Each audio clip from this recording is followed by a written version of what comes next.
नमस्कार मित्रांनो, बुलढाणा अकोला जिल्ह्याच्या आणि मध्य प्रदेशच्या सीमेला लागून असलेल्या सुप्रसिद्ध वारी हनुमान संस्थान येथे आज धाडसी दरोडा पडला। अज्ञात दरोडेखोरांनी मंदिराच्या पुजारीला बांधून ठेवत मंदिरातील दागिने आणि दानपेटीतील रोख रक्कम असे लाखो रुपये लंपास केले।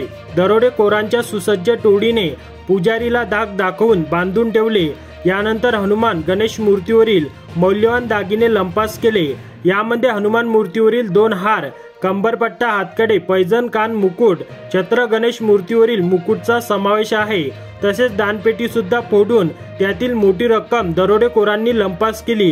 हे दागिने आणि रोख रक्कम मिळून लाखोंचा ऐवज लुटण्यात आला। प्राथमिक अंदाजानुसार 5.5 किलो चांदीचे दागिने व दानपेटीतील 1 लाख रुपये घेऊन दरोडेखोरांनी पळ काढला।